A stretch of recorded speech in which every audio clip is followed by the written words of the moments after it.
गोपी गीत गोपियों का रुदन है, विरह गीत है। लास्ट एपिसोड में मुख से निकला था कंचन मंजरी छंद। ये कंचन मंजरी नहीं, एक्चुअल नाम है कनक मंजरी छंद में है। ये गोपी गीत जो गाया गया गोपियों के द्वारा कनक मंजरी छंद में है। और इसकी खास विशेषता ये है कि हर 7वां अक्षर सेम मिलेगा आपको हर श्लोक में,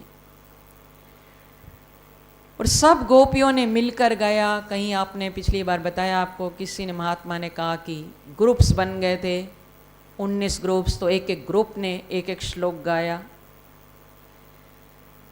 तो कुछ महात्मा कहते हैं सब ने एट ए टाइम हर गोपी के मुख से सेम वर्डिंग निकली है। 7वां अक्षर कैसे है? जैसे जयति, जा शब्द से शुरू हुआ ना, जयति ते धिकम जन्मना व्रजा। अब 7वां अक्षर लेके तो जन्मना में जा आ जाता है हर लाइन में। और श्रेयत इंदिरा शश्व दत्री, पहला भी शाह और शश में भी शाह आ गया। दैत दृश्यताम, दा से शुरू हुआ, दिक्षु तावका, दिक्षु में भी दा आ गया 7वां अक्षर। त्वयि धृता सवस त्वाम विचिन्वते, त्वयि में भी आधा था और त्वाम में भी आधा था 7वां अक्षर। हर श्लोक की पहली लाइन, हर लाइन का 7वां अक्षर सेम मिलेगा आपको। इसको कहते हैं कनक मंजरी छंद। ऐसे आगे हर श्लोक में आप देखो तो ये भाव है। पहले श्लोक में गोपियों ने भगवान के धाम का वर्णन किया, ब्रज धाम की महिमा गाई, ब्रज की जय जयकार की है गोपियों ने। और इस दूसरे श्लोक में भगवान के सौंदर्य का वर्णन किया है, भगवान के रूप का वर्णन किया है। 4 चीजें हैं, धाम, रूप, नाम और लीला। किसी एक में अपना मन लगा दो बस।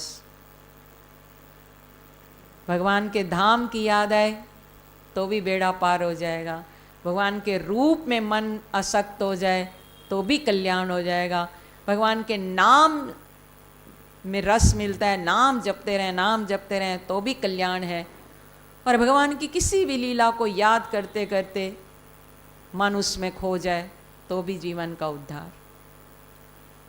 नाम, धाम, रूप और लीला। तो इस दूसरे श्लोक में गोपियों ने भगवान की सुंदरता का वर्णन किया, उनके रूप का वर्णन किया। 3 लोक तीरथ नहीं, 3 लोक तीरथ नहीं, जैसी ब्रज की धूल, लिपटी देखी अंग सो, भाग गए यमदूत। लिपटी देखी अंग सो, भाग गए यमदूत। कहने का भाव है कि ब्रज की, रज की इतना महत्व है, इस रज को पाने के लिए तो लक्ष्मी जी अपना बैकुंठ छोड़कर आ गई। कि बैकुंठ में सब कुछ मिलता है, बैकुंठ में तो लक्ष्मी जी की इतनी दास दासियां हैं, ठाठ का जीवन था, फिर ब्रज में क्यों चलना चाहती हो? बोले ब्रज में यहाँ आपके चरणों की, जबकि चरण सेवा करती हैं, नारायण की चरण सेवा ही तो करती हैं लक्ष्मी जी, पर बोले ब्रज की रज यहाँ नहीं मिलेगी, ब्रज की रज पाने के लिए इसलिए मुझे ब्रज में जाना है। तो 3 लोक तीर्थ नहीं, तीनों लोकों में ऐसा कोई तीर्थ नहीं। कैसा? जैसी ब्रज की धूल, जैसा सबसे बड़ा तीर्थ धाम, 4 धामों से भी निराला है ब्रज धाम। 4 धाम तो बड़े दूर दूर पड़ते हैं, नहीं जा सकते, तो इसलिए वृंदावन की रज लेने के लिए वृंदावन धाम अगर पहुंच जाएं, वो भी पहुंचेंगे तब जब राधा रानी की कृपा होगी।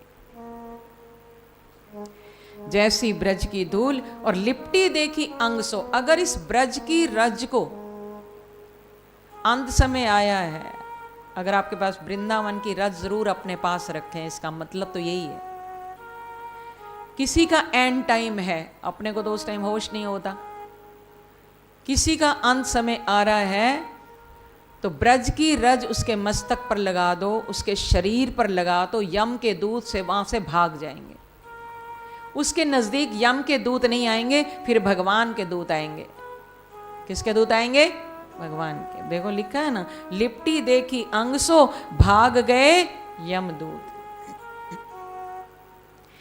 मुक्ति कहे गोपाल सो मेरी मुक्ति बताए, ब्रज रज उड़ माथे लगे मुक्ति भी मुक्त हो जाए। मुक्ति कहती है मेरे लिए, मेरी मुक्ति का भी तो कोई मार्ग बताओ, भगवान गोपाल से पूछती है।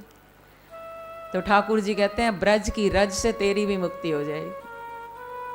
ब्रज रज उड़ माथे लगे मुक्ति भी मुक्त हो जाए। इतना ब्रज की रज का महत्व है, इसलिए गोपियों ने पहले श्लोक में वृंदावन धाम की महिमा गाई, जयति तेधिकम। जब से आपका जन्म हुआ है इस ब्रज की शोभा बढ़ गई।